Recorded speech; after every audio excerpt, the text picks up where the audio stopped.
This is episode 24 of the Muse Report. Thank you for tuning into this episode of the Muse Report. I'm glad you are here with me this week. I am super excited for this episode because in this episode, it is literally a story of triumph and victory for this specific individual that I have on the show this week.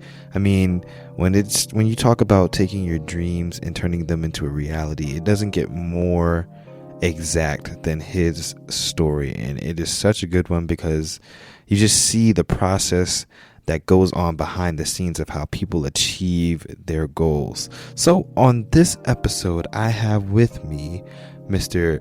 Gabriel Kunda. Gabe Kunda is a voice actor, a musician, but mostly known for his voice acting now.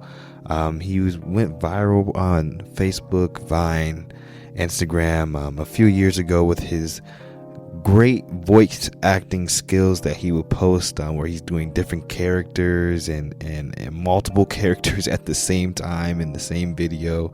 It's just absolutely amazing. A freakishly talented and gifted man, and he is absolutely killing it in the voiceover industry right now, and he's only 24 years old. I think he's 24.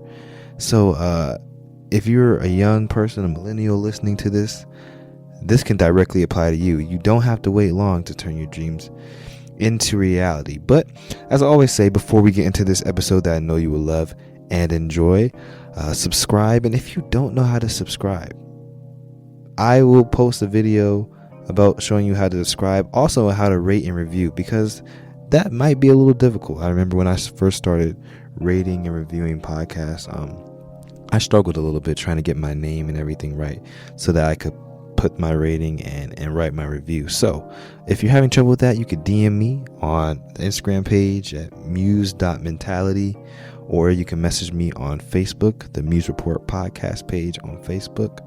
And I probably will be posting a video either on my page or on my story about how you could do that as seamlessly as possible. Also, a forewarning on this episode. I don't know what happened while we were recording this episode. In fact, there were a lot of technical difficulties that went down when trying to do this one. I'm telling you, the devil was trying to block this message from y'all, but we shall hear it anyway. So, I kind of sound like I'm a part of Alvin and the Chipmunks in this episode. My voice is a lot higher. I still sound pretty normal, but it sounds like I'm a ringing first tenor instead of a baritone.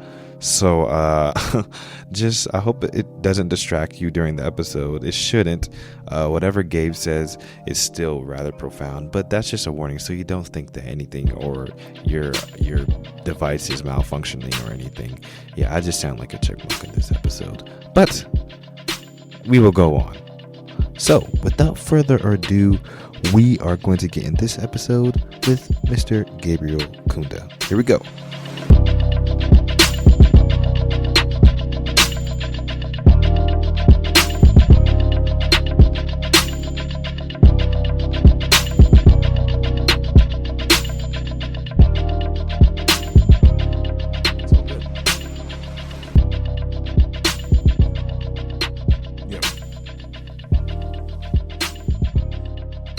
You have to tell that story again, but let me just start back over from what I said, even though I could probably crop it out from what I said before, but I'll just say it anyway.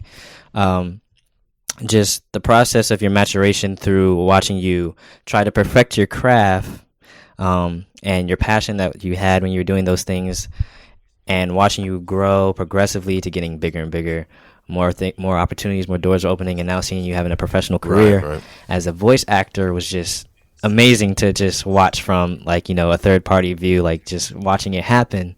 And we often see, this is what he's doing now. He's obviously very talented. He's great at what he does, but people don't see the work, the work ethic and the time spent and the time making videos and the time thinking of content to do, all that stuff that goes into those doors opening, because they just don't fly open to anybody.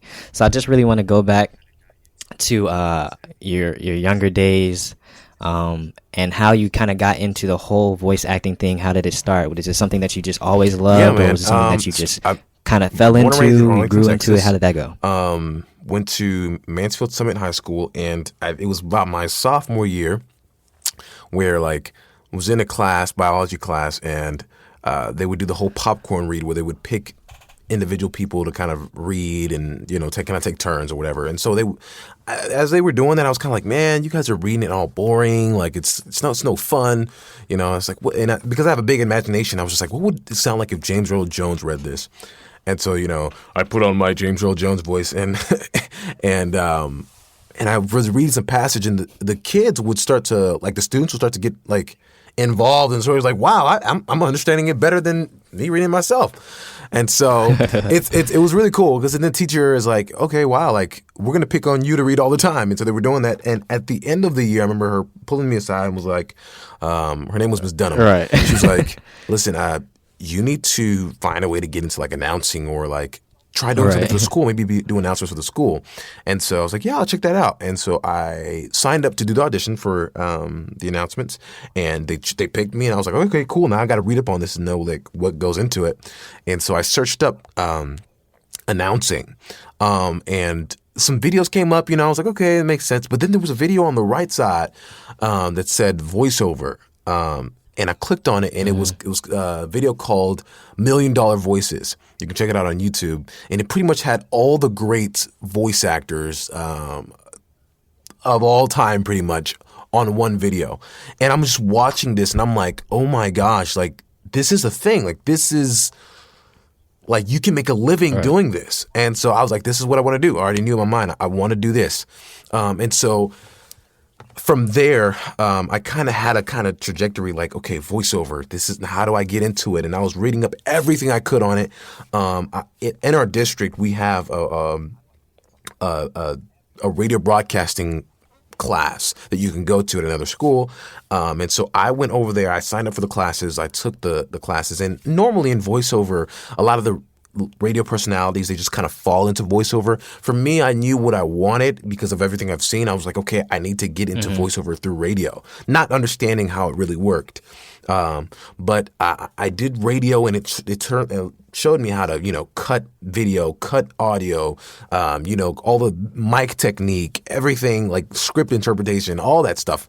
It taught me a lot. And so I got into a competition for Skills USA. And it was for audio radio production, and I was the first African American in my district to win the national level, and so in Kansas, and so that was huge for me. At that point, I was just like, okay, this is what I want to do for a living. They wanted to pay for my schooling for radio, and it was pretty big. But the problem was, I also had like my first love was music, and I was like, man, what do I want to teach music. I want to stay in that choir, because I'm a big choir nerd. I'm a big choral nerd. Everything was vocals. So like I wanted to stay in that world, and teaching was the best part. I mean, I guess I could sing professionally, which I do now, but I knew that was where my heart was at. And so I was like, okay, I need a degree to teach, don't need a degree to do voiceover. So what do I do? I auditioned at DBU. They gave me a pretty nice scholarship to sing and to do my music education there. And I just did that. But while I was doing that, I was doing little small stuff around the area. I was doing stuff for churches, a church in Atlanta, and I was actually the voice of my school district when I graduated, which was really cool because I felt like I was giving back. But they, like, if you call their school district, you'll hear my voice. That's something I did like back into like 2014, 2013. So I was kind of trying to, my stomping grounds was in local, you know. I didn't reach out to any national stuff yet because I just didn't feel like I was ready. But I was working on my craft. Like I would listen and just study these guys, the guys who before me, and just try to copy everything they did, and just to get myself better. Then I said, okay, well now, like, I need to kind of get myself out there on social media and like use the platform for what I'm trying to do. And I used Vine, and I used Facebook, Instagram, everything I get my hand on, just to kind of show my creative side with VO. And so that's when you see the videos of the impressions and stuff like that, and music combined with it. How exactly did you use Vine? Because I remember I discovered you on I probably saw you on Facebook first, and then I saw you on Instagram. But Vine is like 6-7 seconds, right? So yeah, I would do stuff like I'd get on and it's like introducing Mickey Mouse. Oh boy! I just get on and do something like that for 7 seconds. And I mean, I would just pick any character and just devote those 7 seconds to that character. And then I would also do, like, at the time Vine. It's crazy, like, as far as the music realm too, was pretty big on Vine, like harmonizing to each other and all that stuff. That was huge on Vine, and collaborating with other people. And those people would share your stuff, and other people would look at your page and like, oh my God, he's a voice actor too. And that's kind of how that rolled down. I mean, you really have to be creative with 7 seconds, but I found a way, and it was pretty awesome. That gave me a lot of, I think I had like 30,000 on there, followers on there, and it just kind of translated over to Instagram, and then from Instagram I was building some stuff up and went to Facebook, and kind of that's how the cookie crumbled there. But then in the meanwhile, I did a voiceover demo, just kind of showing my range. And showing what I can do, and I sent it to some agencies, an agency that I've been looking at since I was a sophomore in high school, and I was like, "This is the agency I want to be with. This is my people. I want to be with." You really knew where you wanted to go, like, wow.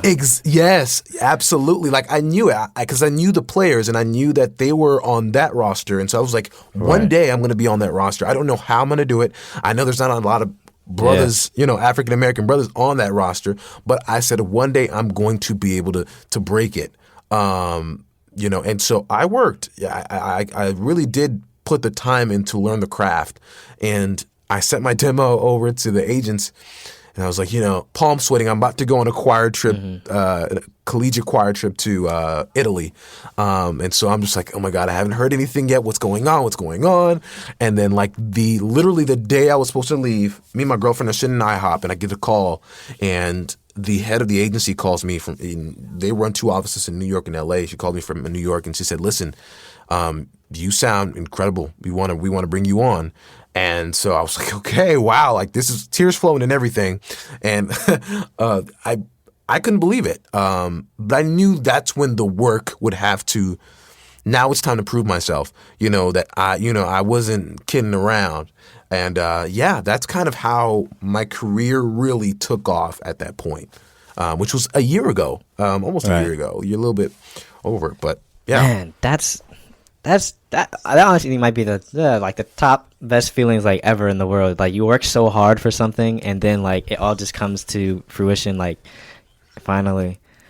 It's I can't describe it. I really can't. And it's almost like it was all I thought about and dreamed. Like I would literally get up in the morning, practice, because I knew the time would come where I would have to, kind of stand up to these guys and show what I could do. And so that's all I would dream about, all I would think about: breathe, eat, sleep, voiceover. And it came to fruition, and it's still coming to fruition. Like, a lot of things are still manifesting themselves, like now, and things I was talking about back then. So it worked out okay. You mentioned your use of social media, and it's becoming such a big platform for exposing talent. Yeah. And lots of people, it's really almost becoming a crowded, it already is a crowded space. Yeah. And this is kind of a twofold question, but what is your opinion about how to use social media to show the world what you can do? And also, what was it that you made sure that you did to set yourself apart from the rest of the people? I mean, I don't really know how crowded the space was for VO, but I know definitely as far as music goes, and let's say comedy or things like that, like the space is really crowded, and if you're not exceptional or do something different, it's really hard to stand out from the crowd. So what do you think about social media, and how did you stand out? Well, on the side of music things, I was one of the few people that started the whole like harmonizing to myself and like doing the boxes and stuff like that, and singing and uploading it to Instagram. I was one of the first people to start doing that. And so this was about maybe like 2014, I'd say 2013, and kind of going up that way. And so at the time, it wasn't a thing, a big problem. Obviously, there were people showing their musicianship and stuff like that on keyboard and stuff. But as far as the a cappella realm and singing and vocals, it wasn't as prevalent. And so as the year, I kind of used that to my advantage. I was just kind of rolling with it. As far as voiceover is concerned, nobody was doing that. There were people who were on YouTube doing like impression videos, like 100 characters within 5 minutes or stuff. Yeah, that was definitely there. But as far as using Instagram, Facebook, and Vine and stuff, nobody was really doing that. Especially in the whole like where I would have the different boxes with the characters.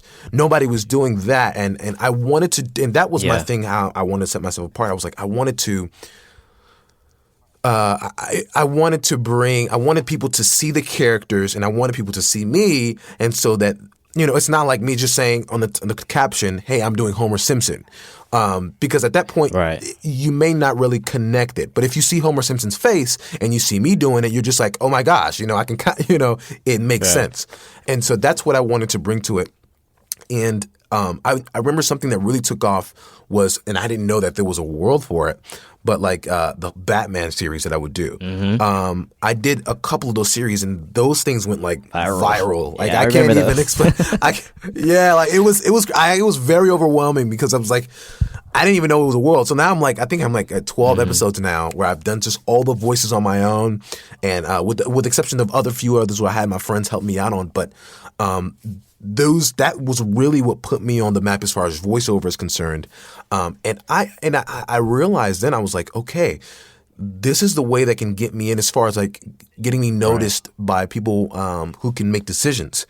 My video got reposted by Tyrese Gibson. I did a video for him, like he had an album that came out, and I thought to myself, I said, you know what, I could like do a voiceover on top of that, and. It's a good promotion way, for him and for me, and let's see what happens. And I did it, posted it on my Instagram. He saw it and reposted it. Then bam, like people are now messaging me, like Universal messaged me, and people, like some big people were like, "Yo, like, could you do this for us? Could you yada yada yada?" And I was just doing that. I was doing that with different people, and I was targeting. I was trying to be strategic about it. I was like, these people, they need promotion, and they're going to use a voiceover anyway. How about you just use me? So I would just take liberty and do it that way. And I would use my editing skills and take the video that they would put it in my DAW, record on top of it, things, and then put it back up with my face on it so that when it got reposted, I put my watermark there, bam, followers would come my way. And so anyway, that's kind of how I built that. And I think social media is a powerful tool. The thing about it is you just don't know what will be the thing that puts you Right. That would separate you. What would be the thing that blasts you? Right. And so you just have to keep on just creating content. For me, just creating content around the things that I do. Yeah. I see that all the time. People think, "Oh, I'm going to make this viral video. I'm going to make this thing." And you could literally every story I hear, it's like the thing that people least expect to go viral is what takes them off. Exactly. And what you did, I mean, the way you did it sounded very organic, and I'm sure it was because you were just doing what you love and you just wanted to be you with it. But what you did, I mean, in the scheme of, business, well, I'm a business major, so, I guess I kind of relate to it. But, just finding your niche market and finding that opening to get in, then finding the decision makers and having access to them, it's really genius when you think about it, even though you did it in such like an organic way. But, yeah, and the thing is, like those, like how I got into that, I was like, man, I'm not gonna get an opportunity to, like, I can't send an email to these people and be like, yo, check this out. They're gonna throw it in the trash. The easiest way I can have connection, honestly, is social media. Like, is one of the closest opportunities you're gonna get to someone. You're just a tag away. So I said, let me just figure out a way to let me just gonna tag them. I'm gonna get my followers to tag them as well, and it worked out. And so it just you got to learn how to use it, I guess. Nowadays it's harder, I will say. It's just harder because it's inundated with so much content. But it happens, I will say. That's good. You were at a young age, high school, that's still pretty young. Most people are in college or graduated already and still don't really know what they want to do. So having that focus from such a young age was great for you. But as far as the mindset toward achieving your goals, because someone can find out what their passion is, and I hope that they will act on their passion in a passionate way, working on it all the time. But as far as setting goals for yourself, because some people are like, okay, I have this place I want to get to, but how do I get there? So did you like say, well, I want to master this voice by this time, or did you just do it literally like every time you're in the car, the radio station, you're repeating what the people are saying, you're on TV, you're repeating what they're saying? Both. It was definitely both. For the impression videos, it's funny. Once I started to see that, I started to get a little more traction. It was just like, okay, cool. Like I can keep doing this. And I would tell myself every day I'm going to learn one voice. Like maybe today it's going to be Homer J. Simpson. So I'll sit there and I'll watch just The Simpsons over and over again, copy, record myself literally for 3 hours and just keep doing it over and over again. Homer J. Simpson, oh much. Just over and over and over and over again. And until I felt like it was in a good place for me to start actually recording it and put it out. So I would record I would practice the voice in the morning, record the voice at night, then post it every day. And that was it. There was kind of a discipline for me to learn these voices, and not only just character voices, also just like commercial reads, promo reads, trailer reads. I would do that every day to get better, because I did have a goal in mind. It was like, I know where I want to be in a few years, not knowing that it would be literally the next year, or I just knew that was my mindset, and so that's what I was chasing after. And every day, I pretty much had a plan. As far as maybe in the car, like I'd get in the car and driving and whatever, and I'll just feel like, oh, today maybe I want to learn Optimus Prime, or maybe I want to learn Courage the Cowardly Dog, or maybe I just or Mushu from Mulan, just stuff like that. And I'm just do it in the car, practice on my own in the car. I look crazy, but it's something I wanted, and those are my goals. Like every day, learn a new voice. And record it and put it out there. So you recorded new content every day? Every day. And you put in 2015, that's all I did. 2015 and 2016, I did that. The summer of 2015 specifically. Like, I was recording a voice every day, and I was putting it up. Wow. Okay. For anybody that's listening to this, if you are doing something and you say you don't have time, you do, because listen, that takes a while, and you were in college, right? I was in college, and I was doing summer classes too. So, mind you, 18 hours in summer classes. I forgot to mention that. Lord. I'm taking summer classes now. I need to do an assignment after this, actually. But but it was I knew that's what when you really want something, you will do whatever it takes to make those dreams come into fruition. It's not going to happen you just sitting there. And the thing also was, like, I was broke. I didn't have any money. I didn't have money to go and take any like acting classes or any voiceover classes or anything like that. I also didn't have any much friends in the industry for them to help me out and say, hey, this is what you need to do, yada, yada, yada. So I was going by straight just ignorance and just going like, this is what I need to do for myself, and this is how I'm going to learn. I thank God for the internet because if it wasn't for it, like I wouldn't get the information that I did or I was getting. And it saved me a bunch of money. People ask me, do you take any voiceover coaching right now? In my entire career, with the body of work that I've done as of late, I've only taken 2 sessions of voiceover class. The majority of what I have, and that's not saying, you shouldn't take any classes, but the majority of my learning experience has been online and experiencing and doing and watching TV and copying it and doing it. So, don't let money be an excuse. Right. Do you think what is your thoughts on college? I mean, clearly you went to college, you have a degree in music education. And well, I mean, I'll get to that a little later. But I mean, your career is voice acting, so that's not a direct line from what you studied in college. And the popular thing, I mean, amongst this millennial generation, which is kind of teaching the generation that's coming up next, is basically college is from my parents' generation to us, college was like, you need to go to college if you want to get a job, you want to have a good life, blah blah. College is a necessity. Now things are kind of changing, saying, well, because of the internet, man, it's so powerful.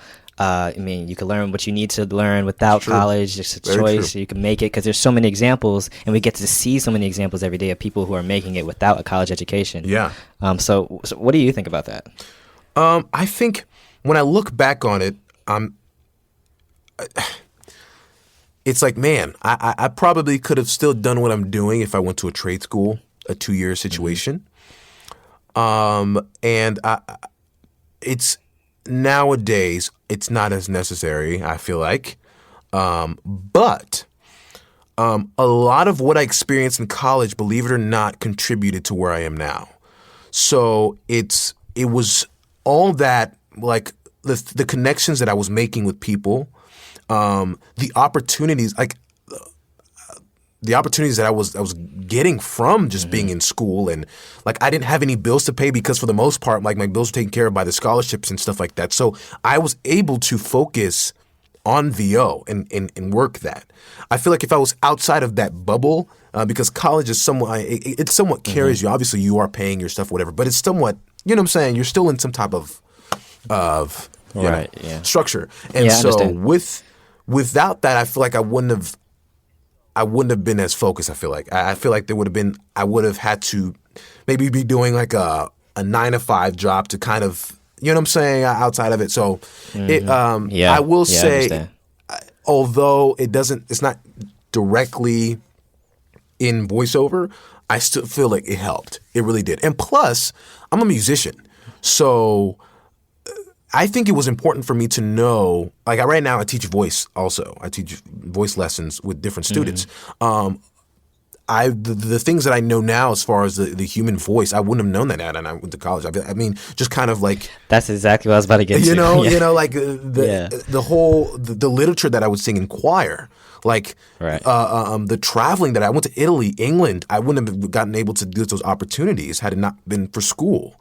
Now maybe later down the road that could have happened, but they were paid for, like, you know, by the choir. So it's like, there were so many things that I'm thankful for school about. Yes, it was. Now I look back at it, I'm like, man, I just got done paying my student loans, and I'm like, wow, that was a lot of money. But I won't say that it was a bad choice. I feel like it was something that contributed to what I'm doing now. Yeah, and a lot of times these days, it's like being your own boss is a thing. You know, like a lot of that's what the millennial stage I feel is about, owning your own thing and working on that. And so I think that's awesome. Yeah, I'm pretty much, that's probably the closest opinion I've heard to mine as far as, I mean, I think college is important for some people. You got to know, based on the individual.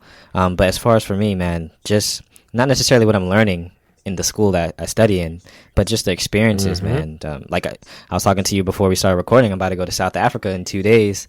Crazy. And like that would never, I probably would even have gone out the country if I hadn't, if I hadn't like had this opportunity. And the things that I learned from just meeting people and networking in these random places that I'm going, would never happen if I didn't decide to go to college. So it's more really just for the experience and opportunity rather than the actual education itself. What is your most memorable part of your career so far? I know it's still young, but I'm sure you have something. As of late, man, it's got to be the MTV Movie and TV Awards. That was unlike anything I've ever experienced. I think it wasn't real to me until, because the MTV Movie and TV Awards were pre-recorded. So I was able to go and record and do the live announce and everything. But it wasn't until I sat down on my couch and saw the production come to life on the TV, and then at the end of the show, my name being up there, Gabe Kunda as announcer. I think that at that point, I was like, this is real. Like, I would have never, like, when it happened within a year of me actually starting this professionally. So it was mind blowing. I can't, like, I literally, I mean, there was tears that shed, and like, I don't know myself, I was like, man, like, this is a really, and I'm big on faith, you know, and I'm thankful because God really opened that door for me. I mean, how I got that even audition, I mean, the audition came in, they were just like, we want casual male for the live announce, and I auditioned and heard nothing back. They sent the audition again, and they said, okay, this time they're looking for like an urban male, but they want him to have enough gravitas to cut through the spots because it's really loud. People are cheering and stuff, so they wanted to have that. Right. And so I was like, okay, I guess I'll audition again. And my agent called me. He was like, you should audition again to see what happens, or whatever. I auditioned. Literally a day later, I got the call saying, yo, they want you. And I'm like, what? What? I'm in I'm in the bank. I'm over here trying to check. And I'm like, and she calls me up and she's like, Gabe, get ready because they definitely want you. And I was like, you're lying to me. Like, this is crazy. This is wild. So anyway, that was my memorable. I think my most that was it. That was it. So like you have an agent and they find these opportunities and you pretty much send in a demo or audition tape or recording or something like that? Yeah, I have an agent. I have agents and managers. So I'm part of an agency called Atlas Talent, and they're a bi-coastal agency. They have an office in New York and LA. So all the opportunities that come as far as voiceover to New York and LA, they'll send it to me. And then I audition that way. I also have management in New York and LA, and they will do the same thing. They get to pitch you a lot more because their roster is a lot smaller. Agencies are bigger roster, but luckily enough, my agency is one of the best in the country. So I'm able to get a lot of the opportunities that come by. I mean, it's crazy what I see in my inbox every other day. It's just like, I'm reading for that today, something for Lion King or something for just crazy stuff. Like, and I can never talk about. I can never say like, I'm doing for. Whatever, until they announce it, but it's still a dream come true. Wow. So what does the average day of a voiceover artist look like? Like, how's it go? It's different every day. For me, I work in a lot of areas within voiceover. First is promos, and promos is what you see like, I work on the 4 on Fox. And so you probably heard those a lot of times. The 4 on Fox, I do that every day. We have sessions with them every day, and those are network promos. And so in the morning, I get up like at 8 a.m. my day, and I get up an hour early for New York because we're an hour ahead, and LA follows maybe 2 hours later. And so from that time, I'll be working on maybe some scripts that came in last night. And from about 12 o'clock, I'll get LA start sending me stuff too. And then about 2 o'clock, I'm like in sessions. Like I'm with the producers on the phone. We're either working on trailers, I'm working at promos or commercials. From 2 to about 5, I'm working. Today's a relatively light day, but that's pretty much how it is. And then for movie trailers, you just don't know. Like movie trailers and promos, those are like on the clock. So you have to be like, I have to be from like 10 minutes away from my house just because I may get a call just like that drop of a hat and I have to be here. So a lot of people will say, hey, I want to take you out to dinner. I was like, yeah, as long as we're in town, because I can't, I can't get away from the studio because Fox will just call, or CBS will call, or USA Network or Spike TV, which is now Paramount Network, will just call me and I'll just need to be ready. Right. And so, yeah, my day's pretty full with just VO stuff. And then there are times where I need to go into, I do some work for Funimation Studios. It's with the people who do Dragon Ball Z and all those guys. And so I'll go in there and I'll drive in and work on there. And then sometimes I'll do a video game in LA. And I'll need to be in LA. Right now I'm working on a show on Netflix. And so I'll need to be in LA for that. And so like animation, video game work are mostly done in LA. And everything else is done from the comfort of your home studio. Wow, that's so cool. You could pretty much do like everything remotely. You don't even have to for the most go part, to like work like lots of people. Nah, I literally, my bed is right here looking at me, and I just roll out, brush my teeth, hop into the office and work. Wow. It's really fun. Sometimes it can get a little, you're just like, man, I've been in the house working all day. I wonder what the sun looks like. I wonder what the green is. But it's like, I'm a homebody anyway. So I'm just like, man, what am I doing? This is great. This is a dream. I'm making money out of my closet. It's awesome. what's your favorite pastime when you're not doing VO? Man, what am I doing when I'm not doing VO? Well, it'll probably be music. I mean, I was just music. Yeah, I'm like, this is. It's. I think now like music and VO are like one to me, Right. so it's just like it's hard to separate them. But yeah, I'm doing music. I'm arranging. I'm doing that, and then I'm watching. I do a lot of TV watching. Obviously, it's always important for you future VOs out there. Always watch TV. It'll help you. I'm a big video game. Video games. I have my PlayStation just up there, and every time I'm on a break or something, I just click on TV and I'm playing games, bro. I'm Call of Duty or whatever the deal is. Yeah, so. Oh, sure. Oh, yeah, I saw one of your Facebook posts, and it said that you were online playing. Yeah. And the guy was like, you sound like the guy off of TV, and you're like, well, I am the guy off of TV. And it was cool. He got his dad to come over there, and I did some stuff for them. And they're like, dude, they were like, they still didn't actually believe it. And it's just like, yeah, it's cool. You know, Wow. A lot of people, I'll get online and they'll be like, dude, you sound super familiar. I'm like, man, I used to be like, oh my God, yeah, I'm the guy. Right. But then I realized they just do not believe me. Yeah. And I'm at this point where I'm just like, I'm not. You don't know who I am.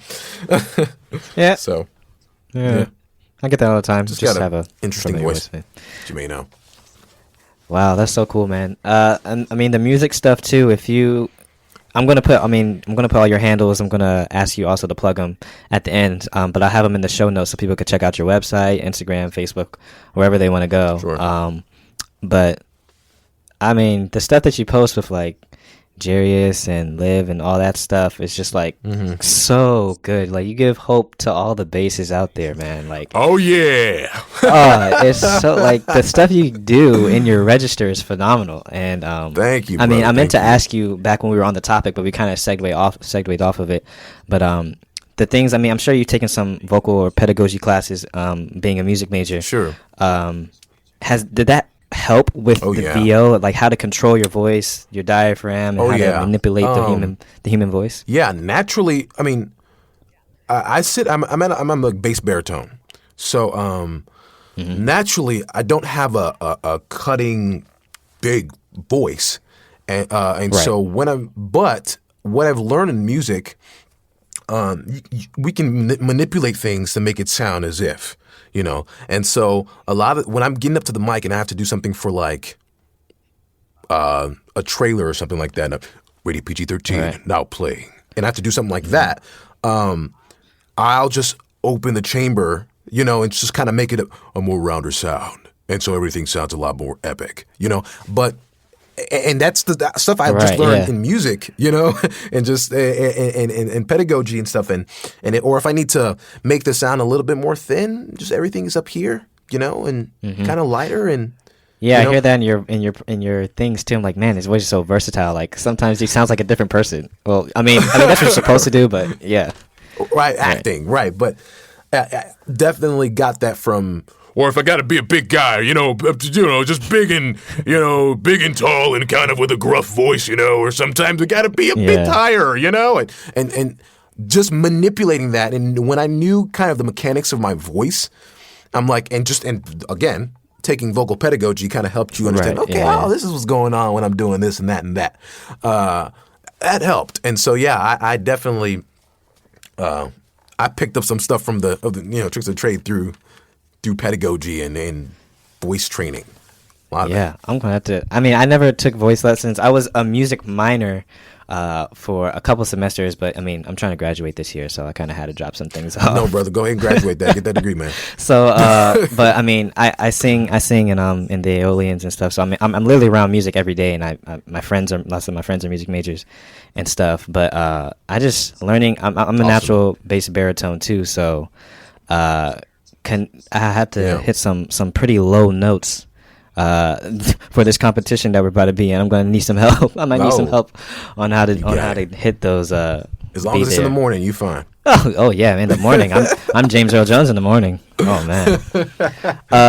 But we're running low on time, so I mean, going to start closing it out, just want to also ask, where do you see yourself in the future? I mean, you've gotten so far in really such a short amount of time. I mean, clearly you're just so talented. Things are just happening like that. But I mean, lots of things that you said happened like within the past year. Where do you see yourself in the next year from now, or 5 years, or whatever it is? It's really, because it's so funny to me, and I try to make this the humblest way possible. Like, a lot of the things that I'm doing now are what I was seeing myself doing like 5 years from now. So it's very interesting. Like, I see myself doing a lot of more animation work. I'd love to be the voice of a certain character and kind of go on some Comic-Con stuff and just kind of meet, you know. I would love to be a part of that situation. I mean, it's animation is a beast in its own, like, to try to get into. But if you got the right representation, you'll be fine. And also, if you're a good actor, you'll do fine too. But it's nowadays, I've always wanted to be in a feature film, be like an additional voice. Right. Nowadays, they don't really hire voice actors to do feature films. They'll hire like celebrities. So like all your movies that you love, the Coco and Zootopia, all those guys are voiced by celebrities. And so a lot of the other little small parts are voiced by guys like us, like the voice actors who are not really known. So I would love to be a part of that, a cast like that. And I see myself being more in the I'm just now getting my grip into the trailer world. Trailers has been a dream of mine to get into, and as of right now, I have 2 campaigns under my belt. I'm working on another one, working on Black Klansman right now, hoping to get on that. But yeah, it's that's been great, and I want to keep on doing those because those are kind of the big paying jobs. But yeah, that and getting out more commercials. Honestly, yeah, just kind of pushing my career. Like I want to be one of the go-to guys. You know, that they're just like, that was the guy, and trying to break that box, because I think there's like a box that we get put in as brothers. You know, we get put into this, or we can only do like urban, or we can only do like, yo, the ghetto dude. You know, yo, what's going on, man? Well, only at McDonald's. You know, I don't have to be that guy. I can be this guy. You know, different shades, and show that range. So like, I want to be able to break the mold from that, and I want to. A lot of people were telling me, like, when I wanted to do trailers, people were saying, they don't do trailers anymore. You do try something else, you know, or like, you're too young and this and that and the third. And it's true. Like, when you go to the movie theaters and you sit down and you watch these trailers, they don't have voices on them anymore, unfortunately. Yeah, like if you go and watch, you just don't hear them anymore as you used to, like, in a world. You know, you just don't hear that anymore. Now, on TV spots, the stuff that you see on TV, they do have the rated PG-13. You know, they'll have that. But so, you know, a lot of the older guys are like, there's not, you should probably think about doing something else. And I'm like, no, I really want to get into this. Like, I can do this. And it wasn't up until the beginning of the year when I booked the movie Proud Mary, the campaign for that. That was my first trailer, and I was like, bam! How about that? You know, I was like, I can do it, and I'm black and great. Represent, so, I felt so proud because I was like, okay, we can do this. Like, it's not, you know, it's definitely possible. But anyway, I see myself doing more of that, honestly, and just kind of, I want to see where it goes. I want to see where the career. I'm 24 now. I'm interested to see where I'm going to be when I'm 30. Just kind of, you know, man, see what the Lord has laid out for me. I mean, the running theme through this whole thing has just been like, literally, if you have a dream and you have something that you want to do, you can find a way to do it and get it done. And really just be there. I mean, you don't want to be mean or arrogant about it, but be like, you know, I told you so. I told you I could do it. Sure, yeah. And just break those limitations. Right. That people try to put on you. Man, that's so good. Gabe, thanks for being on this episode of the Muse Report. This probably been like maybe my favorite episode so far. I might say that every new episode, honestly, because literally each time I have a new guest, I mean, they keep getting better and better, and that's what I want to happen with the podcast. I want to just keep growing. Yeah. And you really just preached a message. Well, not preached. I'm getting all churchy. I'm a church boy. Hey, I'm too. Oh, good. But you just gave a message I think that will resonate with a lot of people. I always, at the end of the show, let you plug any type of handles or places that you want people to visit you, look at you. I'm sure lots of them will want to check out your work and music and what you're doing. So now's the time you could just pay them all out there. Sure. You can find me on Instagram at Gabe Kunda, Twitter at Gabe Kunda, and Facebook at Gabe Kunda. I'm all there. You can find me. And my website is www.gabekundavo.com. Thanks, man. Like, the fact that you even responded so quickly and were so available. I mean, you're not like Will Smith or anything yet, but No. but like, just, I mean, I kind of see you as, you know, out there, like, you know, you're doing your thing, Appreciate man, it. and you were very, very accessible and very just nice, and I really appreciate that, man. Absolutely, man. It's an honor to get on this show. I'm excited. Thank you. All right, I think we could pretty much draw this one to a wrap. Gabe Kunda, everybody. Talk to y'all next week. Wow. If that didn't inspire you, I don't know what will. I mean, to see him from a sophomore in high school declaring what his dream was and working relentlessly until he got there is just outstanding. And the fact that he went from just breaking into the industry to being the voice of the MTV Movie and TV Awards within a year, man, it shows that anything is possible if you put your mind to it. And age, color, demographic, nothing matters as long as you want to put that work in. I hope you guys were inspired and learned something from this episode. I have lots more things that I have in store that I really want to get on the road. As far as Muse and the podcast goes, stay tuned. You can follow us on Instagram at muse.mentality or on Facebook, the Muse Report podcast on Facebook. So remember to DM me, subscribe, and leave any comments or reviews, whether you have questions or whether you have raving reviews that you would have put out there. But the one thing that I just really want you to do the most is share this episode with somebody. If there's somebody that you know that needs to hear an inspiring word, something to get them going to reach their dreams and their goals, share this episode, put it on your Twitter, your Facebook page, just share the link, send it to someone through text message, all those things you can do. So that's my one request of you guys, to just share this episode with at least one person. Thanks guys for tuning into this episode 24 with Gabe Kunda, and I will talk to you guys next week. Peace.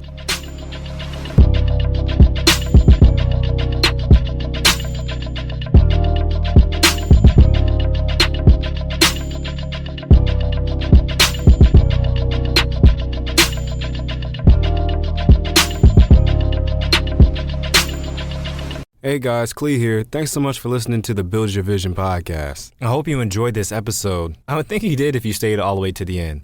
The best thing that you could do to help support this show is by sharing it with somebody. By you just taking a few seconds to recommend this show to somebody, you are making a huge impact, not only on the success of this show, but possibly on that person's life.